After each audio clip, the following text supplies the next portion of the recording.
beautiful creatures of the world, and welcome back to Coffee with Kerri-Lynn. It's a beautiful day in the far north of Maine, up along the Canadian border in the crown of Maine, and I hope it's a beautiful day wherever you are as well. If you're watching the video, I know my hair is trash. I'm experimenting with length. If you are joining me on Spotify, iHeartRadio, Amazon Music, YouTube Music, and now Pandora, be grateful you cannot see the train wreck that I am. So what's going on with my hair is a very simple thing. I'm trying to see how short I can tolerate it. I know, I just grew it back in. I've got the length that I want. The length that it almost was when it all came out when I got very, very sick a few years back and ran such a high fever, my hair fell out in clumps. So I'm at a length that I really, really love, and I know everybody's been listening to me cry because my hair's been so short. And now I'm like, hey, maybe I can deal with short hair. I don't know. See, what happened was, in August, I decided that I was going to go gray gracefully with the help of my hair guru. We were going to do gray blend. And we started by putting the blonde highlights back in the dark hair. And it worked. It was beautiful. Everything happened the way it should have. And I knew it's a long process. We figured it's going to be about a year to 18 months to gray blend me. And I want that icy silver gray that all the young girls and the older women are sporting. And it looks so beautiful on everybody. And that's what I was aiming for. We knew during the process, because my hair doesn't like to give up hair dye. Doesn't like to give up its natural color either. My hair is very, very stubborn, and for years we have been putting copper tones and brown tones in my hair with the red highlighting, and I knew it was going to be really rough. Just didn't know it was going to be this rough. So on the second round of lightning, which happened in November, the hair guru said, let's leave your roots alone. Let's just try to get the blonder, and we'll focus and function that way, which, like, I knew several lightning sessions a year to 18 months before I got the result that I wanted, and I was fully prepared for it. I also knew 75% chance I was going to get a chemical haircut at some point during the process. The chemical haircut happened in November, and it was no fault of the hair guru. She's been my hairdresser forever, and I love her, and she's my best friend, and it just is what it is. So now other choices have to be made. The gray blending is not working. The other choice I have is I can go and have it toned, a beautiful silver toner that she put in last time in November, or I can just leave it the heck alone. And kind of, this is my issue. I've got really coppery brown in my hair right now, and I hate it. And I got all different random colors there. And although my man says I'm beautiful no matter what color my hair is, he says I'm beautiful with or without hair, which was an amazing thing when I was losing all my hair. He was a phenomenal support system for me. Now I'm looking at the length and I'm like, oh, I love my long hair is almost back. And I'm like, I don't like the color, so let's start chopping it. So we're just kind of playing with my hair today. I think that we are not washing toner in my hair. I think that we're still going to continue to do the cold turkey thing and have 17,000 different shades on my head and just kind of look like trash for a while, and I don't know. It changes. I'm about to pick up the phone and call for a toner. Such is life. Ladies and gentlemen, beautiful creatures of the world, everybody wants the chit-chat about the bridge collapse. Everybody wants everybody else to weigh in on it. What do you think? What do you think? Here's what I think. Nothing in this world, in your life, happens coincidentally or randomly. Everything that happens to you is supposed to happen to you. It is every experience, every person that comes in your life, every person that leaves your life. They either come into your life and they are an angel and a blessing, or they are a blessing when they leave because they have taught you quite a few lessons that you really did not desire to learn. But I do feel that nothing happens coincidentally, nothing happens randomly. Everything is on purpose. It's for, especially when it happens in your personal life, it's for personal spiritual growth. These things happen to you. Every hug, every kiss, every lover, every person that steps into your life either enhances your life or teaches you something about yourself. And generally it teaches you that, life is better when they're not in it. And that's just how it works in my book. I'm not into speculation. I am not into assuming. I know a lot of channels are doing this right now. The facts aren't in. My grandmother always said, don't assume, because it makes an ass out of you and me when you assume, when you don't have all the facts, when all the evidence hasn't been gathered. It is what it is. And I think the bottom line to it is it happened. We can't change it. There are thousands and thousands of cyber attacks on our country every single day. How does it affect our personal everyday life? We don't even notice it.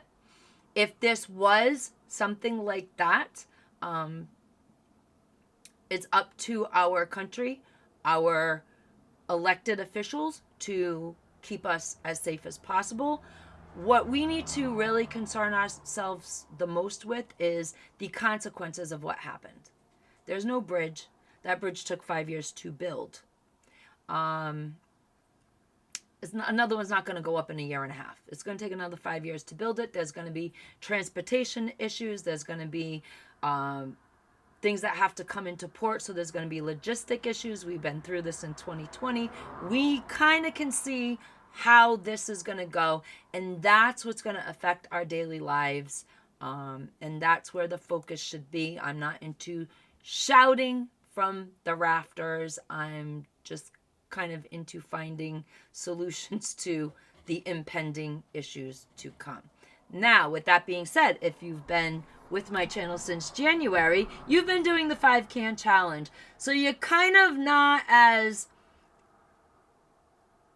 upset or as fearful as a lot of other people are at the moment when a major port has been closed and there's logistic issues, once again, in this country. You have been going to do your grocery shopping. You've been purchasing 5 extra cans every week. You've been putting them in your pantry shelf. You have a nice little stocked pantry just in case, a storm happens. Might be a blizzard, might be a nice storm, might be a hurricane. You might have a sudden job loss. You have food in your pantry. You can feed your family. You can keep them clothed. You can keep them sheltered. You can keep them fed. Some people are doing 15, 20, 25 can challenge at the moment. We personally on the homestead are absolutely stepping up our pantry gathering needs. We are also stocking our first aid.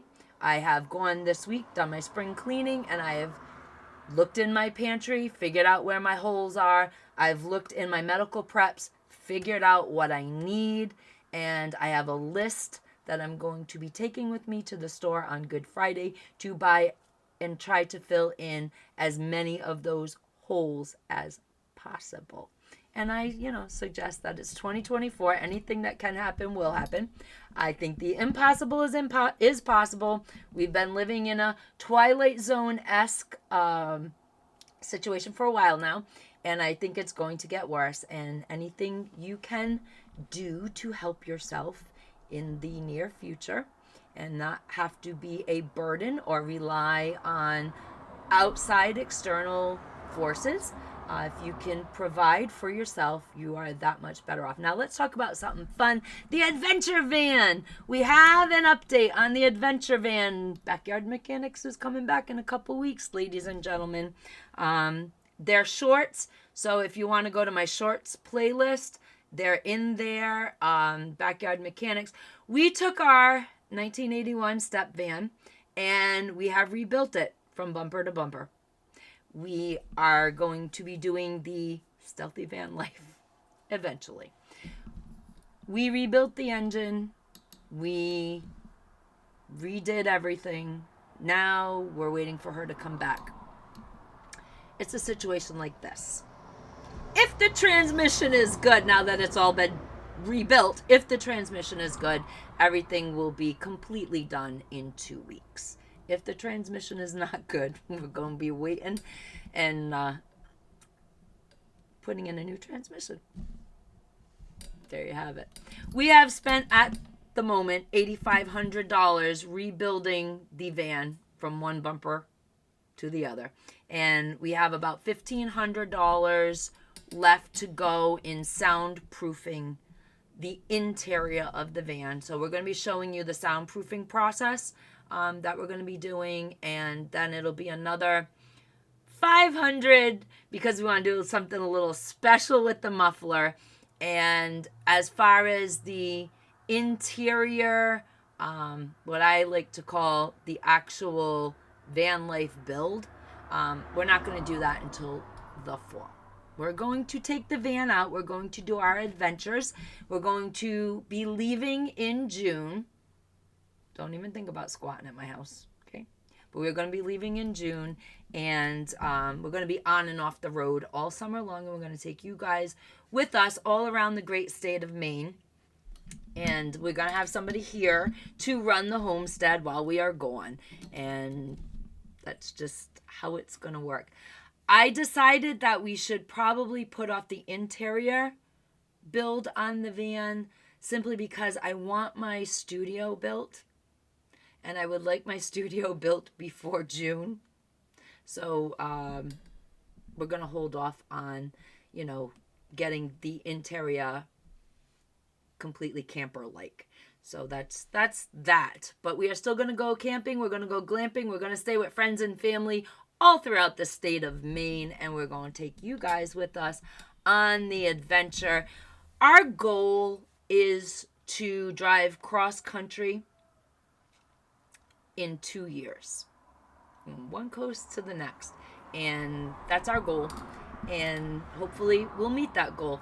We met the goal of him going into semi-retirement at a specific age. We met that goal. You always have to have goals in life. They keep you going, ladies and gentlemen. So the next goal for us is to, in about 1.5 to 2 years, drive clear across the country and take you guys with us. Hopefully the channel will still exist when we go to do those shenanigans. But that's the state of everything here on the homestead. We're going into the holiday, so I do wish you a happy Easter. In case we don't get any more videos up this week, have a blessed Easter. And if you don't celebrate Easter, have a beautiful, blessed whatever you celebrate whenever you celebrate it. We celebrate Easter here on the homestead, so happy Easter. Ladies and gentlemen, beautiful creatures of the world, carpe diem, because no one promised you a tomorrow.